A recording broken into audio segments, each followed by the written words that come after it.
If your Honda Foreman is having trouble shifting, it might all come down to this loose bolt. Come with me and I'll show you how to fix it.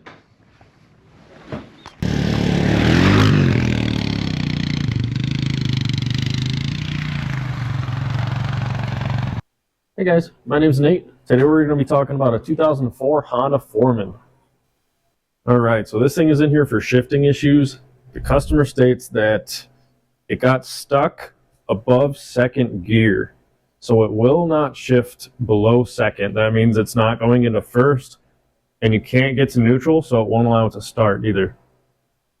He has started doing some work on his own. He put new switches on here. He also put the bypass kit. So he added the relays so that the computer does not tell this thing that it's safe to shift anymore. It just shifts off 12 volts going to the shift motor, which is down there. Everything seems to be working as far as electrical goes, so we are going to have to take the front of the case off of this and get a little deeper. So I've already taken the fenders and everything off. We're going to have to take these 10mm bolts all off of this front cover, and then we'll see what's going on in there. We're also going to have to take off the shift motor to get to all that. On this side you have your oil filter housing, and then you also have the oil lines that you have to take off to get the cover off as well. Other than that, it should go pretty smooth. Before I tear this thing all apart, I figured I'd show you guys the shifting problem. I did realize I forgot to mention this is the ES model. Obviously, it's got the electric shift. I do have the lever for the shifter as well. It will not shift past second with that either. So that's part of what makes me believe this is a mechanical problem we're looking at. Just so you guys can see, right now we're in fourth. I can get it to shift down to second and third, but once I get there, it won't go any farther with the electronic shift or with the foot shifter. Alright, I'm draining the oil right off the bat because I know when we take that cover off it's going to get messy.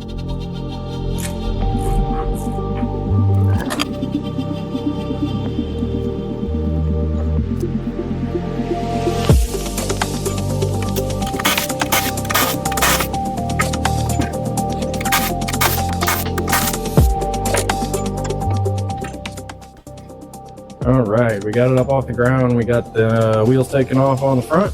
We got a little more room to work. Now we're going to start working on these 10mm around the case here and the shift motor down here.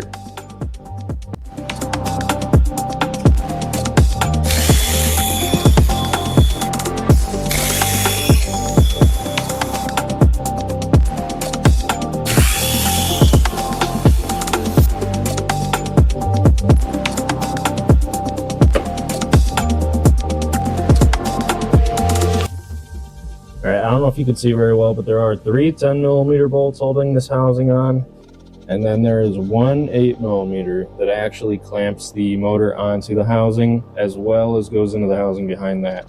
So make sure to get that one. I did not film that one. Alright, we got 2 Allens here that hold on the oil lines.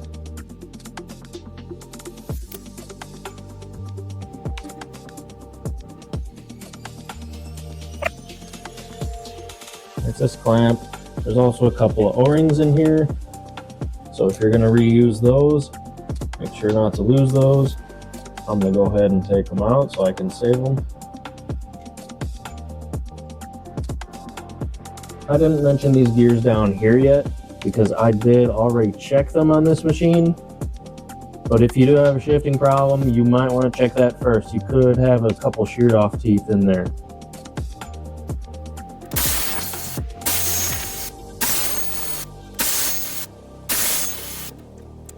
There are varying length bolts here, but when you look at the housing and how far out each pocket goes, it's pretty easy to figure out when you're all done.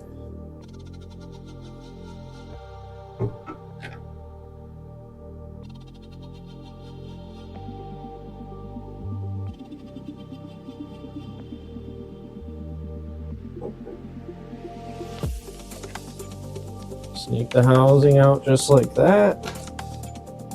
Make sure this washer stays over here. And then make sure you don't lose any of your gears for the shifter assembly we were just talking about.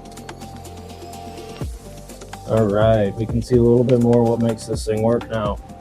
Basically, it's got a primary clutch and a secondary clutch. This one's like a centrifugal clutch. That one's more of a manual style clutch with discs on it. And over here on this side, we've got everything that makes our shifting work. This system here is designed to push the clutch while the shift shaft is being turned. And down here we have our actual shift shaft. Now it's kind of hard to see everything underneath here, which is what we're looking to actually check.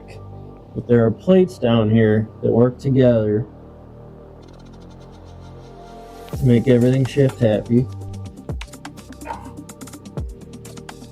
And there's a bolt right there, a 10mm bolt. I don't know if you can see it behind that spring, but we need to make sure that thing's tight, that it didn't back out any.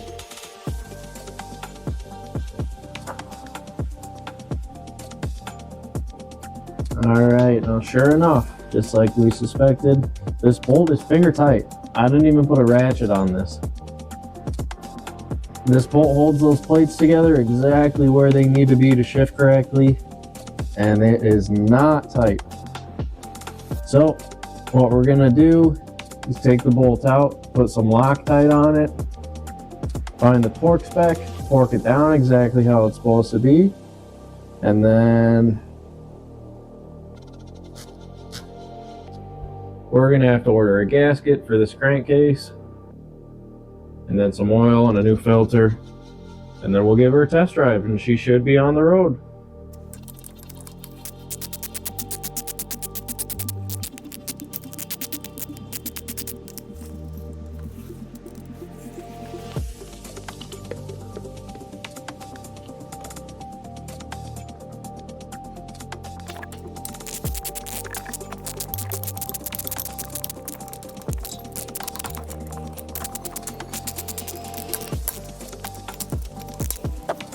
Alright, we were able to get it out without everything falling apart.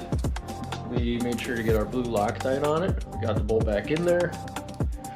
I will pull up the torque specs and put them right up here. And then we will tighten down that guy to the correct torque. Just a quick note here, 98 to 01 is 9 foot-pounds. Apparently they made some change. After 01 is 12 foot-pounds. So we're going to put this thing at 12 foot-pounds, and I'll show you why right here.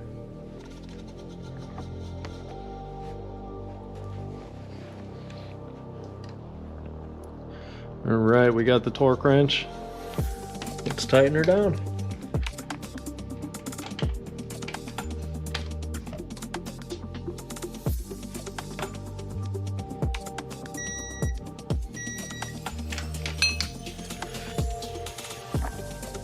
We're at the point we gotta let the Loctite cure. I gotta order some parts anyways, so I'll get the parts in hand, and then we'll see you later. Our parts came in. We got our crankcase gasket. We got our O-ring for the shift motor housing. We got a oil filter and O-ring. Of course, we got some oil. We also got an extra seal that we're gonna get to in a minute here. There's one more thing that I want to handle while we have this thing all taken apart. I noticed a really bad oil leak coming from this front drive shaft seal right here. This drive shaft goes straight into the front diff. I think I'm going to have to unbolt the front diff from the frame to get it to slide far enough forward to get off the output shaft from the transmission. So we're going to start doing that now.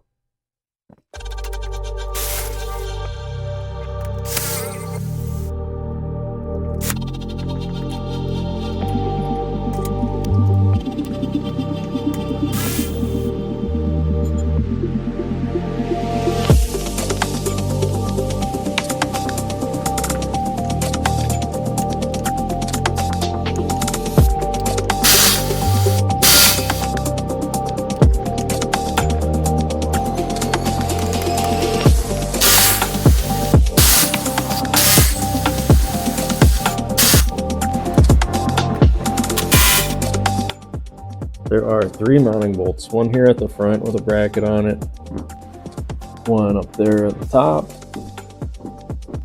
and then one down here. I took all 3 out, and I took a little bracket out on front, so I have enough room to slide the diff forward.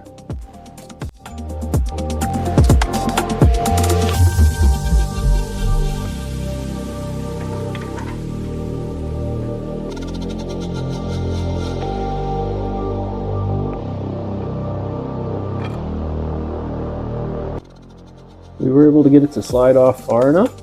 Now we just got to see if we can get that O-ring off and then get that seal off.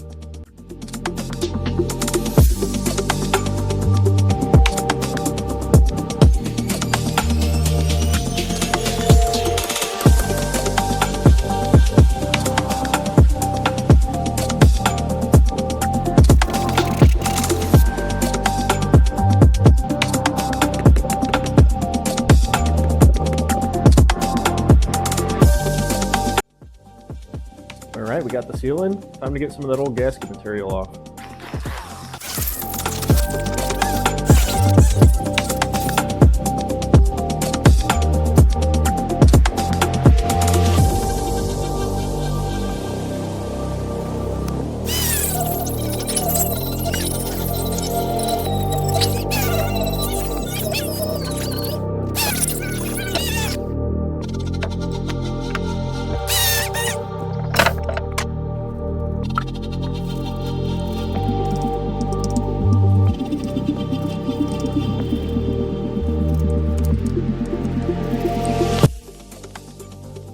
Almost time to put the cover back on.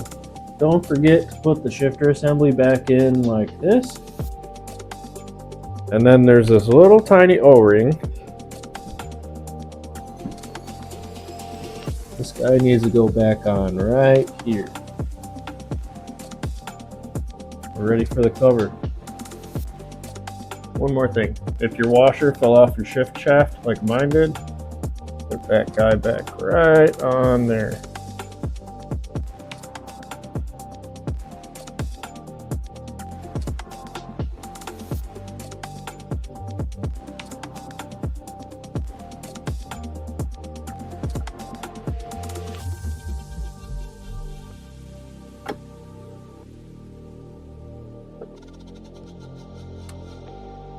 I almost messed mine up, guys. Be careful with this here. The little spring needs to be between the lifter cam and the ball retainer. Make sure it goes toward the lifter cam.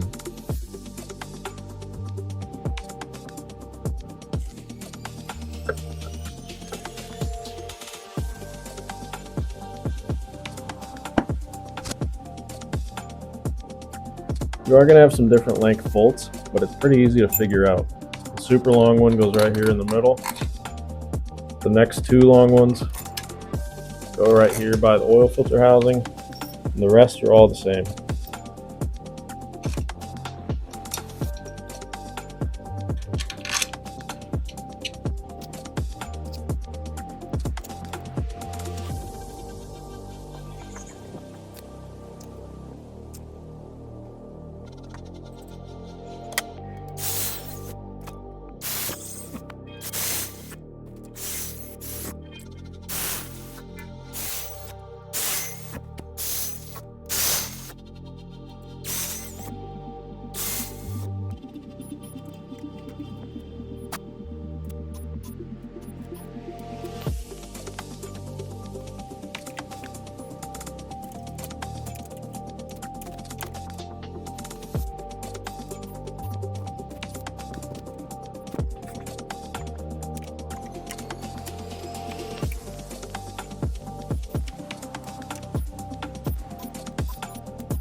We got the engine sealed back up. We're gonna tackle the front drive shaft and the front diff, get it mounted back up, and then we'll move on to the actuator or the shift motor.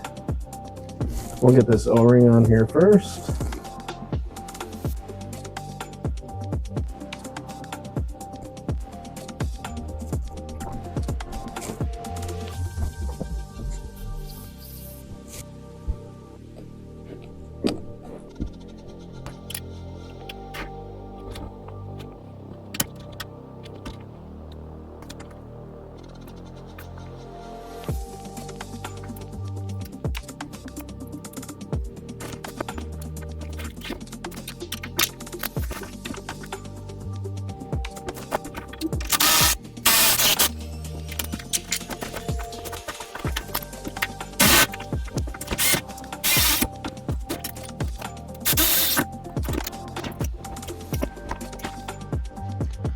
diffs back in. We're going to tackle our oil lines.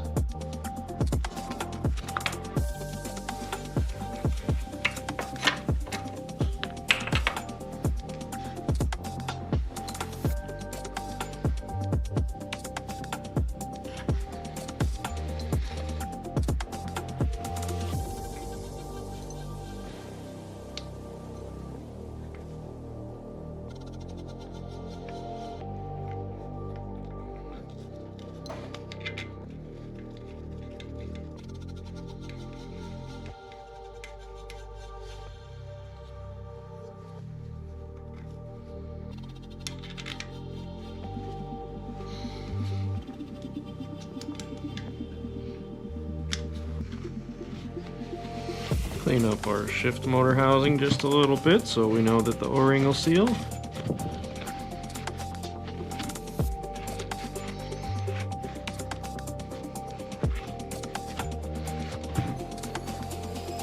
Now we'll get these gears back in here. Got the big one going in the top left.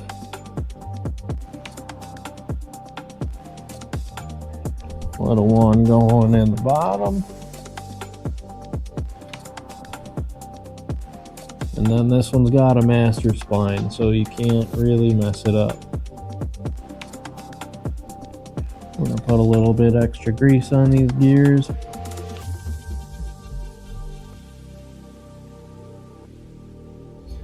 Can't forget our nice new O-ring.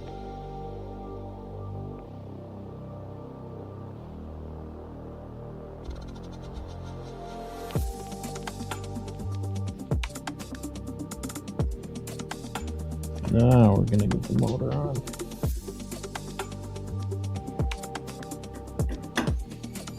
Might have to pry the engine up a little bit.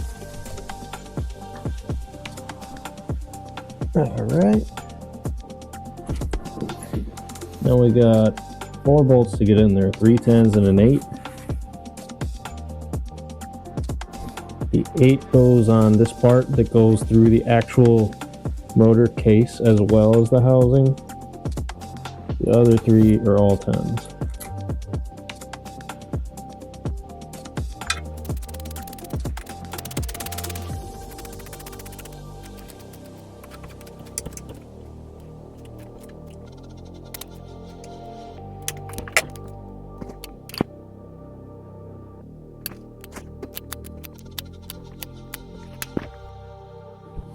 Okay, now we can hook up our 2 harnesses here. One for the power to the motor itself.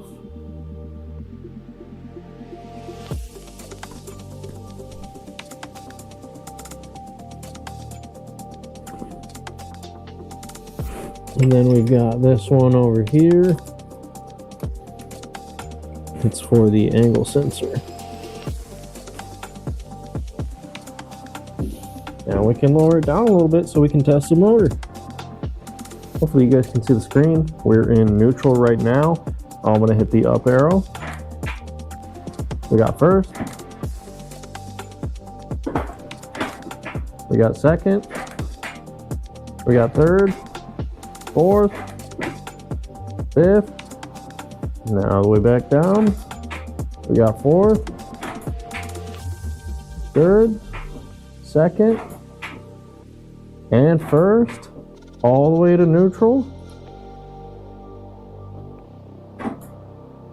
We even got reverse. All right. Now before we couldn't even get down past second, so that means we fixed this machine. All I gotta do now is get the panels back on that did come with the machine. The customer did not bring me the front panel. I do have the footwells though, so I'll get that back together. I'll test the machine before I do an oil change probably, and then we'll get her out of here.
This thing went through all the gears just fine.